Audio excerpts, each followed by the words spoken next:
Okay, so have any of you guys ever said you're gonna do something, but in the end don't end up doing it? Yeah, I'm talking about procrastination. So I'm gonna tell you guys a little bit about myself when I was younger. So growing up, I was like a big time neat freak. Like everything had to be in its place and everything had to be organized. I was that person in my family that like had a list of everything that had to be done for the day so that everything went smoothly.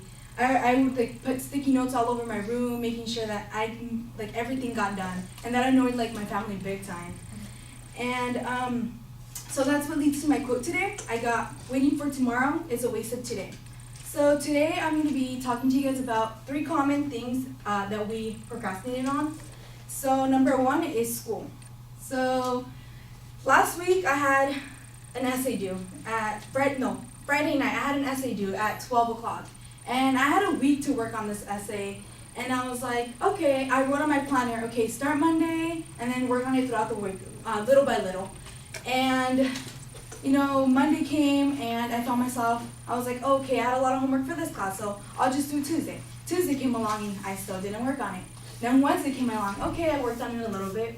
And then Thursday was like, oh, I have one day. And then I find myself Friday and I'm like, I haven't even done much. And so there I am at 9 o'clock working on it, and I'm like, okay, I got time. It's 11:30, and I'm like, I have 20 minutes to submit this essay. So I'm just writing my conclusion really quick, and I realize I have 5 minutes to submit it. And next thing I know, when I'm trying to submit it, it doesn't let me upload it. And I'm just freaking out. So thankfully, I found a way, texted my friend right away, and I was like, okay, I found a way, and I was able to submit this essay in time. And I had 2 minutes to spare. So that's an example of things we procrastinate on. And also another thing is working out. How many of you guys have said oh, I'm gonna start going to the gym, but don't? How many of you guys? No? Yeah? Okay, yeah, that's me. Freshman year, I remember, I joined basketball. And I made the team, and I was like, okay, practice was really hard. So I was like, I need to start working out. I really need to get into shape so, I don't have much trouble when it comes to practice. So yeah, that's another example of things we procrastinate on. Working out is a big one. And the last one is saving money. I'm really bad with money, personally. If I get money, I'm working and I get my paycheck, all I'm thinking about is what am I gonna waste it on? Where am I gonna go out this weekend? What am I gonna do with this money, And I feel like that's a problem. I've been trying to save up. I was like, oh, I'm gonna buy a car, I'm gonna get myself a good car and, save up. It hasn't happened yet. So these are 3 common things that we tend to procrastinate on: school, working out, and money. And so that's what I disagree with the quote that waiting for tomorrow is a waste of today. I don't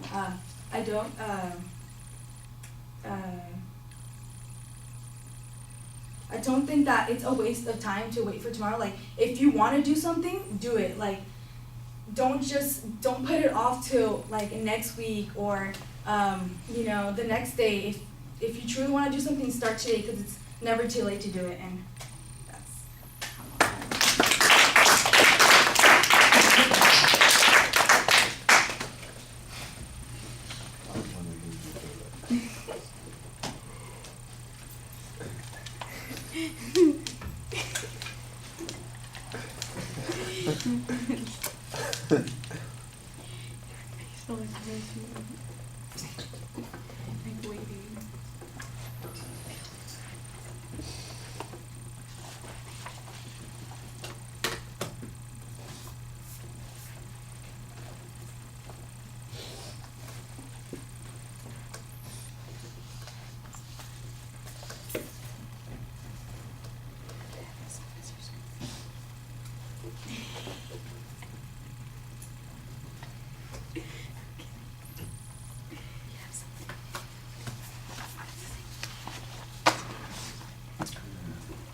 Well, the question at the beginning was okay. I thought you had a good transition to what the subject matter was, and then you had a nice personal story that went along with that makes it interesting and pulls us in a bit.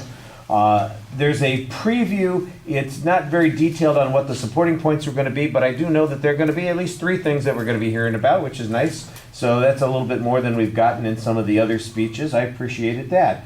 The content issues, I thought you did best on that first one when you were talking about the school example, because you had a story of your own to tell, and there's some personal detail to it.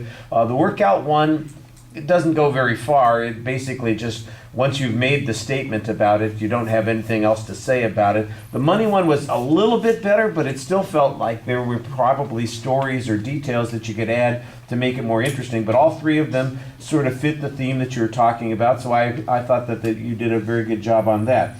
Your voice projects effectively. There's a lot of variety there. I appreciated. The pacing sometimes is a little fast, I think.